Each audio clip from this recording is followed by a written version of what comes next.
We are back with Assemblyman Tony Simone.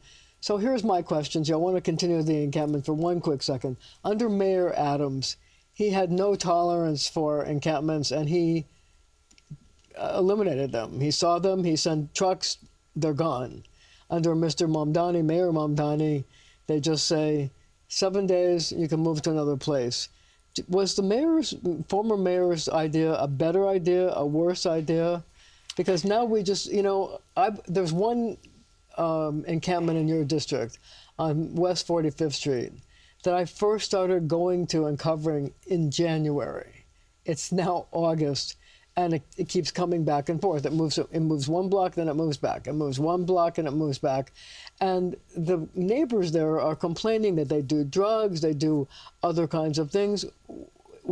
Why? It's a sad and terrible situation. But I don't think we've ever used the full force of government and the private sector to solve this problem. Moving an encampment, taking the unhoused, mentally ill's items doesn't solve the problem. It makes us feel better for a week. If you really want to solve this problem, you would build supportive housing in every district. You would have the mental health outreach workers giving the power to actually help them. If you're mentally ill, sometimes you just need medication. I have a success story. I have a friend who lived in LA. She was homeless. She was bipolar schizophrenic. To her, the encampment was her home, was her items. Got it. And they would move it, and then she would constantly be moved. Eventually, they got her on medication. She was in an institution, and now she's in supportive housing and working. We need to do that for every New Yorker. They're human beings. They need housing and support services. Moving encampments doesn't solve it. And look, I have full faith in the mayor that he will listen to many of the experts. And we have to invest in our communities. It's not cheap. A lot of times my constituents and myself, my husband too, will complain, how can we let that be on that street corner? But we want an easy solution. The solution is, we have some short-term solutions, but longer-term solutions to put them into housing. If they don't want to go into housing, they need to go into services. Enough housing, right? Well, that's a different topic. And I'm a big proponent of increasing supply. We need to build. But that costs money. And we need to spend it because the investment in the community. Where in the state budget is there money for that? You're Mr. Assemblyman. Well, we have to work with the private sector. I'm a true believer that not all developers are bad. I mean, some haven't been the best or kept their promises, but we have to work with the public and private sector to build middle income housing, sometimes market housing. You increase the supply like they did in Austin and in other parts of this country, rents go down. You can't just, build one type of housing. Right. And supportive housing has to have services because if you're mentally ill, you're not going to stay in your unit if you're a bipolar schizophrenic. Well, also, you probably need somebody who's going to make sure you take your medicine. Correct. And that's the answer. But we want to do this on the cheap, and it's not going to be inexpensive. It's going to take money, but we're the wealthiest city in the world.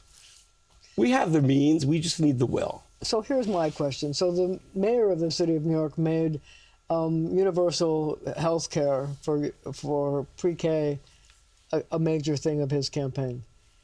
So universal childcare, a universal thing. So why are we making, I'm not saying you shouldn't have universal childcare, but since encampments and people with mental health issues seems to be a huge problem, why don't we commit that kind of money to solving that problem and building the kind of supportive housing that, by the way, even people who are on the street and don't want to come in say they will go to supportive housing?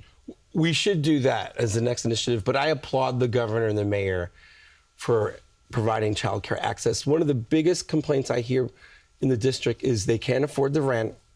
I can't afford to buy a home. Childcare is too expensive. My wife or husband, or I know a gay couple, one stays home because it's cheaper for the husband to stay home to watch their child. So it's great. I think it was several thousand, 2,000 were accepted. So in other words, we can't do both childcare and supportive housing? We can, but I think the mayor and the governor chose to prioritize that this year. I would love in the following year, when we go back to Albany in January, we focus on increasing housing for every New Yorker, for the teacher, for the government worker, for artists, and for those who are on the street now with services. So when you go back to Albany, there's another bill that you're going to be pushing, and that would be to ban octopus farming. I didn't know you were going to ask that. So, We range far and yes, wide on yes. the show. So- My question to you is this: why, since there is not a single octopus farm in the state of New York? so it's preventative. Most coastal states and cities have already banned them. And don't worry, we're not going to take away your calamari, because I love calamari. You will still be able to get calamari the right way. Octopus farming, this form of farming, has been banned on the coast of California, the West Coast. But why ban it? Because it's a form that causes octopus, it's torture for the octopus, and the quality of the octopus you eat goes down because it's this mass corporate producing. It doesn't provide more amazing calamari. It's an ineffective way, and it's bad for the environment. So many environmentalists, even octopus farmers, said we should ban it. We've banned it in other states. Are there octopus farms that you support, or just you're against octopus farms? Just get them out of the sea. Well, I think when people get confused is you can still have octopus produced to eat. Octopus farming is just a way of mass producing them at once, which lowers the quality of And you have to feed them a lot of fish. No, it's also torture for them. It actually pollutes also our waters. So it's also an environmental issue. So one last question, one topic I want to talk to you about is, I know the governor and the state legislature passed a bill to force ICE agents to wear masks. That was overturned by the courts. How do you feel about that, and the fact that the state of New York felt that ICE agents should not be allowed to wear masks because you should know who's trying to arrest you? So the law we passed actually bans all law enforcement from wearing masks. Nowhere in America should we have secret police wearing masks. And the Trump administration cited the supremacy clause, saying that the federal government has the right to override state law. But in essence, we've met with law enforcement agents and former law enforcement and constitutional scholars, and I feel we should appeal this case, and we will win in court ultimately, because Congress has not weighed in. And look, if we win back to Congress, they should outlaw it on a national level. They're frightening our immigrant communities and citizens alike. If you're doing nothing wrong, why do you have to be masked? You should have a badge, identifiable, all law enforcement, not just ICE. So you've been in the assembly since, I think, what, 23? 22. 22. Yeah. What's your proudest accomplishment? That's a great question. I guess my proudest accomplishment is I have several, but one of my proudest accomplishments is pushing the housing debate away from just saying we need to protect tenants, but we also have to ensure that we actually build housing throughout New York State. And one of my other great accomplishments, I think, is passing a bill on the mental health crisis to ensure that if you are with my colleagues, if you are harm to yourself or others, that we have to involuntarily commit you so you can get help.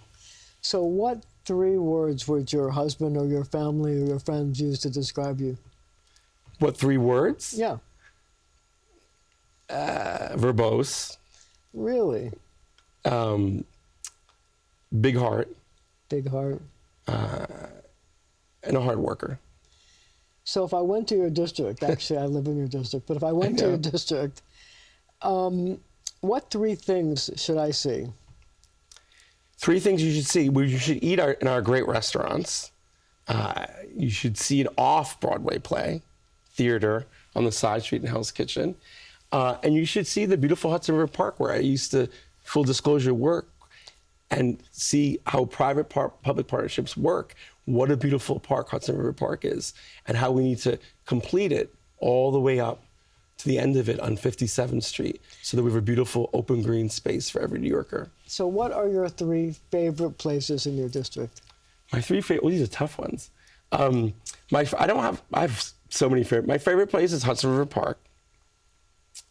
I love the gay bars in Hell's Kitchen. And I also love walking through the side streets of Chelsea, the quiet streets with the brownstones, and how quiet it is away from the noise of the traffic. Last question. You told me you have a dog. What's your favorite place to walk your dog? My favorite place to walk the dog literally is through the streets of my district in Hudson River Park. And on that note, thank you so much for joining me. Thank you. And thank you at home for joining us as well.